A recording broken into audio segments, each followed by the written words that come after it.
Yes, guys, what is going on? Welcome back to the Take It Real podcast. It's going to be episode number 4, and this one's going to be about reverse engineering to hit your goals.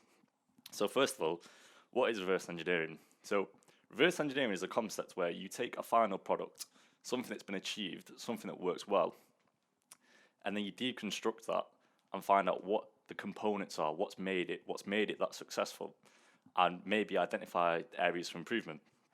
I got this concept from a book called 4-Hour Workweek by Tim Ferriss. And he talks about how when you want to try and hit your goal, you need to define your fears so you can overcome your fears. And now the reason why he says that is because if you were stood at the start and you have a goal that you want to achieve, let's say you want to get a first at university, if you're looking at that first as the overall goal, that's going to be pretty daunting and you're going to think you've got a lot of work to do. But if you reverse engineer it and put yourself in the shoes of someone that's got a first, you can start to work back and see the little increment details that they've done to how they've achieved that first. So if we look at the reverse engineering process, the first thing you need to do is identify your end goal and then work backwards from there. So the easiest way to do this is if you have a goal or something you want to achieve, look at somebody who's already in that position that's already achieved that goal and track back and have a look at the steps that they've taken. Because normally, what most people see is the overnight success of a person, but don't realize it's taken them 10 years to become an overnight success. Nobody sees the background work. So why reverse engineer to your goals then? Well, basically, if you think about it this way, by reverse engineering, if you're looking at what somebody's already achieved and then you track back through their steps, there's that saying that says success leaves clues. So basically, if you're looking at where they've been, what they've achieved, the kind of daily routines that they're doing, you can start to implement and add those things into your life and see if you get any improvements from that.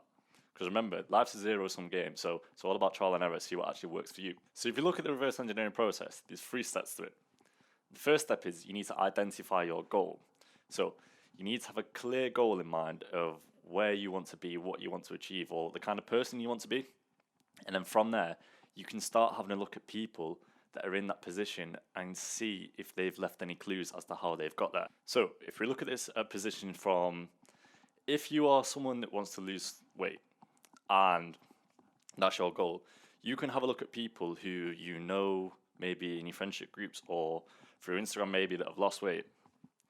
And you can think about, right, if I want to lose 2 stone this year, work backwards to see what it is that you think you'd need to do to get there. So if you're working backwards, you're going to see stuff like dropping 100 calories a day, swapping out cans of Coke for glasses of water, getting enough sleep so you've got enough energy when you're in the gym, going to the gym 3 times a week. And you see, from there, you're building back the steps.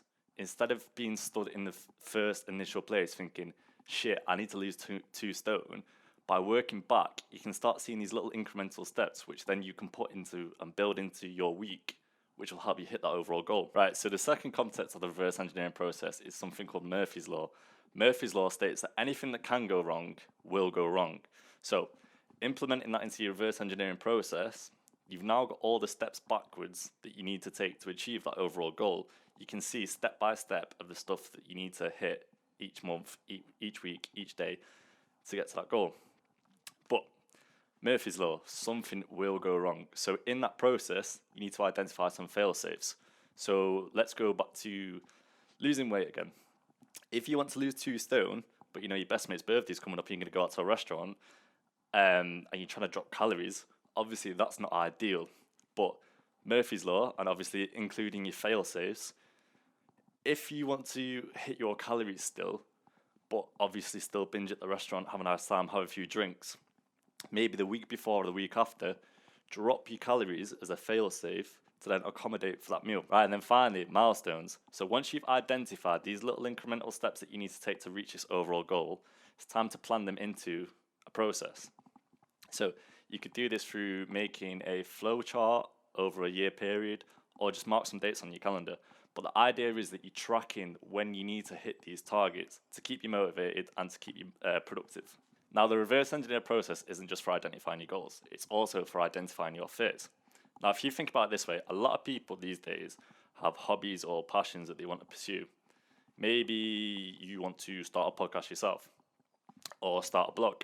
But A lot of people don't do that because they're scared of the ultimate end, which could be it failing, it doesn't take off, nobody reads it, nobody listens to it. So by reverse engineering, you can put yourself in the end position where it's failed, track back and see where it's gone wrong. Maybe you weren't writing enough. Maybe you weren't putting out enough content. Maybe you weren't sharing it to your friends and family and telling them to listen or telling them to read. And again, it's this process by working backwards, you can deconstruct it and get a bigger overall picture of what needs to be done. The reverse engineering process is something that can easily be adopted into your life. Start putting yourself in the shoes of where you want to be and working back to hit those goals. Remember, Murphy's Law, anything that can go wrong is going to go wrong. So don't sweat the small stuff and don't waste your energy thinking about things that you can't control. Right, guys, that is me for today. Big love as always for tuning in. If you like this episode, please like and subscribe so we can keep making content like this. And as always, please drop us a follow on takethewheel_podcast. Big love.